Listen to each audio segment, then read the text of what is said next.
ধন্যবাদ থাকিল। ইমান এটা বেয়া চিটুৱেশ্যন হৈ আছে আমাৰ এই ৰাস্তাটোত যে ভাবিলে মানে বৰ বেয়া লাগি যায়। ইমান ৰমক জমকীয়া চৰকাৰ এখন থাকোঁতে এই চৰকাৰখনে ইয়াৰ প্ৰতি অলপো মানে নেদেখাৰ ভাৱ ধৰি আছে। বৰ দুখ লাগি যায়। আমাৰ গোৰেশ্বৰ এটা ব্যস্তপূৰ্ণ ঠাই হিচাপত আমাৰ কাৱৰ বাহা কি কয় আমাৰ শিঙিমাৰী আৰু গোৰেশ্বৰ যিটো ৰাস্তা আছে, ৰাস্তাটো মাৰি এতিয়া বাছ চলাচল কৰিব নোৱাৰে, কোনো এখন বাহন যাব নোৱাৰা হৈছে।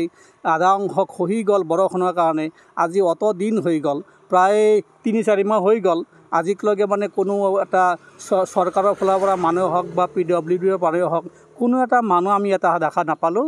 গতিকে একলগে বৰ লজ্জিত বিষয়ৰ নিচিনা হৈ গৈছে। আমি এতিয়া চৰকাৰ নাথাকাৰ নিচিনা ভাৱ হৈ গৈছে, এনেকুৱা এটা মনৰ ভাৱ আৰু কি।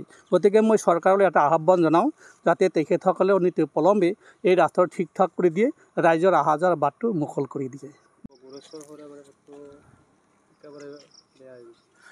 হয়, আজি আমাৰ সঁচাকৈ দুখ লগা বিষয়। আজি গোৰেশ্বৰ খৰাবাৰী সংলগ্ন এই যিটো পথ, আজি দৈনিক কিমান মানুহ ইয়াত যাতায়াত কৰি আছে, কিন্তু আজি এই বিপদসংকুল হৈ আছে বৰ্তমানে আমাৰ ৰাস্তাটো। দৈনিক ইয়াত অঘটন ঘটি আছে। আমাৰ লোকেল যিটো আমাৰ স্থানীয় বিধায়ক, লগতে আমাৰ BTADৰ MCLA পবিত্ৰ কুমাৰ বড়ো, তেখেতসকলে আজি নীৰৱ ভূমিকা পালন কৰি আছে।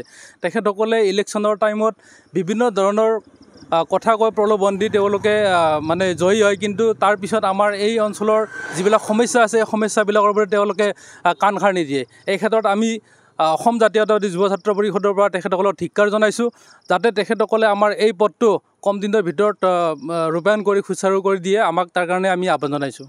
কিমান দিনৰ পৰা এনেকুৱা অৱস্থা হৈ আছে? এইটো আচলতে আজি বহুত বছৰ হ'ল। আমাৰ এই গোৰেশ্বৰ খৰাবাৰী ৰোডটো প্ৰত্যেক বছৰে বানপানীত এইখিনি ঠাইতে আমাৰ গৰাখহনীয়াত প্ৰতি বছৰে দুৰ্ঘটনা সংঘটিত হৈ আহিছে।